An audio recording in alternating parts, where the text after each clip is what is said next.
So this week at Wayfarers, we're going to be doing what we used to call table discussions, because back when we were in Bristol, we would pull out these big round tables and we'd just kind of talk back and forth. Kind of a reminder that, again, we all have things to teach, we all have things to learn. Let's make sure this thing doesn't look too much like a sermon. So now, new location. We're still doing it. We don't have the round tables, but still a table discussion. We're going to be looking at some quotes from a writer named Eberhard Arnold.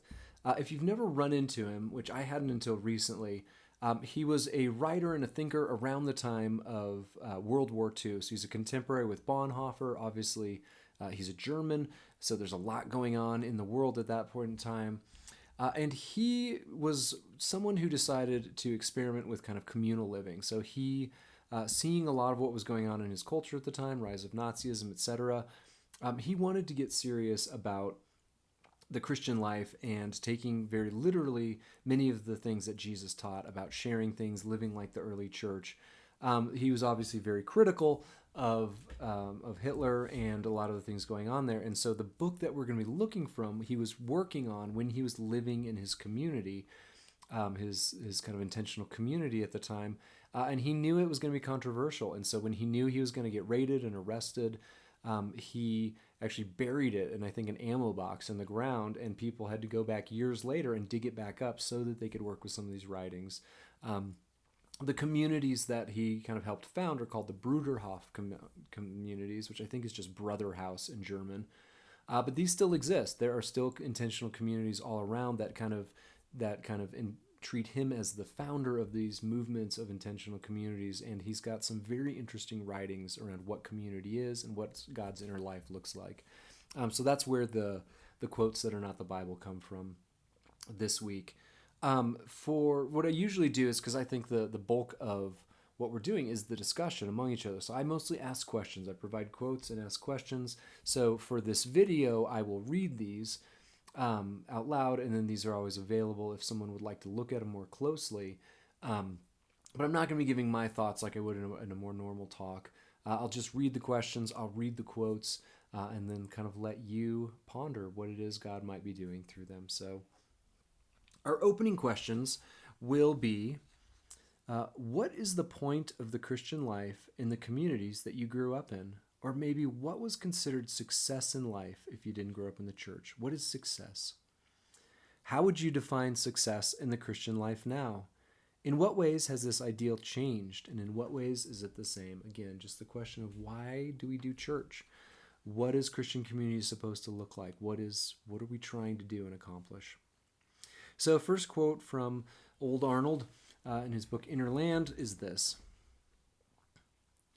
"The real task is to take hold of life vigorously and master it. Our aim is not theoretical discussion, but something much more important, witnessing to an inner energy, an inner urge for practical expression, for work that is vital and has visible results. Then it will become clear that a soul filled with the spirit of love cannot get stuck in individualism, which is the starting point, let alone in the private sphere of subjectivism. Most of all, it is important that we experience the power of God in our inner being, because only then can we be made capable of standing firm and holding out in the storms to come. Only when our inner life is anchored in God can we gain the strength to take up the enormous tasks of the immediate future with the courage of faith. When unity and clarity bring order to our inmost being, then and only then can our life attain the warming and radiating power of the light on the lampstand. Then, representing the unity and freedom of the city on the hill, it becomes a light for the entire world."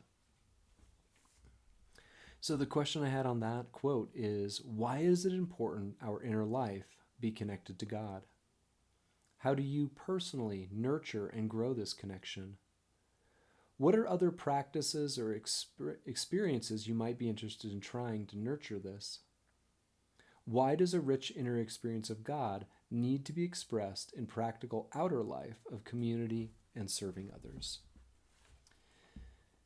Then from Matthew chapter 5, "You are the salt of the earth, but if salt loses its saltiness, how will it become salty again? It's good for nothing except to be thrown away and trampled under people's feet. You are the light of the world. A city on top of a hill can't be hidden. Neither do people light a lamp and put it under a basket. Instead, they put it on a lampstand, and it shines on all who are in the house.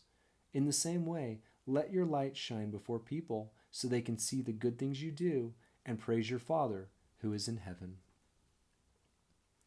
What do these images of being salt and light mean to you? Why is a rich inner connection with God necessary for a lifestyle of being salt and light? And how is this different than projecting an image of being a good Christian and pretending to be something we aren't actually?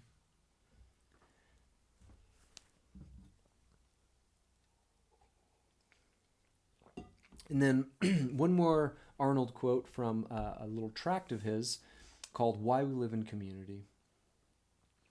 All individual fellowships, households, communities, or settlements are, if spiritually alive, simply autonomous cells of one great organism. On a smaller scale, individual families and persons are autonomous cells with the group of which they form a part. The autonomy of all these individual cells consists in the specific way that each of them lives for the whole. The life of each cell builds up the community of cells to which it belongs. Life in community means discipline in community, education in community, and continual training for the discipleship of Christ. Yet the mystery of the church is something different than this, something greater. It is God's life. In coming from Him, it penetrates the discipline of community. This penetration of the divine into the human occurs wherever the tension of desperate yearning produces an openness and readiness in which God alone may act and may speak. Why is this rich inner life necessary for living in community, especially Christian community? Why does the church need to be more than only a church service on Sunday mornings?